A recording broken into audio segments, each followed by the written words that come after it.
অনেক পরিশ্রম, ত্যাগ, মেহনত কিন্তু সৃষ্টি করেছে।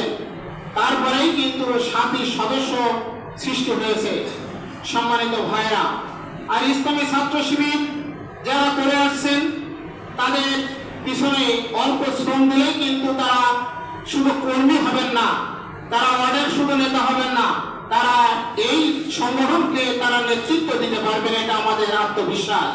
সম্মানিত ভাইরা, আমরা জানি যে বিশেষ করে 90-এর গণঅভ্যুত্থানের পরে 91 সালে জামাত ইসলামী আজকে তারা আবার নতুন করে বিভিন্ন জায়গায় আমাদের ভাইদের হত্যা করছে, আমাদের ভাইদের উপর নির্যাতন করছে। আজ আমি একটি কথাই বলতে চাই যে জামাত ইসলামীকে ভয় দেখিয়ে তো লাভ নাই। জামাত ইসলামের 11 জন ভাইকে আমরা ফাঁসি কাস্টে হারিয়েছি, যাদেরকে জেলখানায় বসে হারিয়েছি। অসংখ্য ভাইকে আমরা তারা শাহাদাত বরণ করেছে। জামাত ইসলামের এই ভয় দেখিয়ে লাভ নাই। কিন্তু আজ আমরা যারা প্রাক্তন হিসাবে বসে আছি, আমরা সংগঠনে সক্রিয় নয়। সেদিন আপনাদের কাছে একটি কথা বলতে চাই, হানজালা রাদিয়াল্লাহু আনহু যেদিন সে বদর যুদ্ধে যায়নি, কিন্তু সেদিন যখন শুনলেন আমার রাসূল আহত হয়েছে, তিনি সবেমাত্র বাসর ঘর থেকে তখনও বের হননি। এই কথা শোনার পর থেকে তিনি বাসর ঘর ত্যাগ করে সেদিন কিন্তু যুদ্ধের ময়দানে তিনি অকুতভয় সেদিন ওই কাফের মুশরিকদের ভিতরে সে যুদ্ধ করে এবং শাহাদাত বরণ করে। সেদিন হানজালার স্ত্রী আল্লাহ রাসূলের কাছে গিয়ে বলেছিল যে আমার প্রিয় স্বামী সে কিন্তু ফরজ গোসল করেনি, তার উপরে গোসল ফরজ ছিল। তার আজকে আমি যে কথাটি বলতে চাই, সেদিন সে কিন্তু ফরজ গোসল করার সময় পায়নি। আজ যারা আমরা শিবির প্রাক্তন শিবির হিসেবে বসে আছি, এই বসে থাকার কি মানে আছে আমার জ্ঞানে আসে না।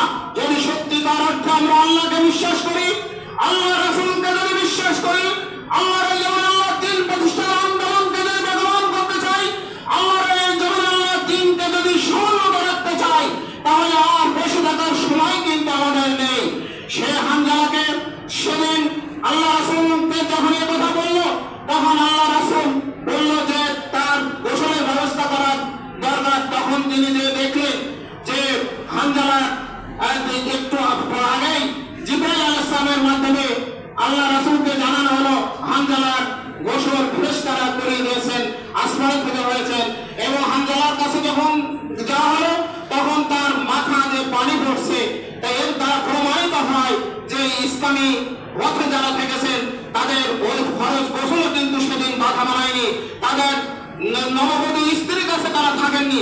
সেই জন্য যত ব্যস্ত থাকি না কেন, আমাদের সবকিছু উপেক্ষা করে একমাত্র আল্লাহর জীবনে আল্লাহর দ্বীন প্রতিষ্ঠার সংগ্রামে আমরা যদি ভূমিকা না রাখতে পারি, এই যে অবারিত সুযোগ আমাদের আসছে, এই অবারিত সুযোগ কিন্তু আমরা আর পাবো বলে আমার মনে হয় না।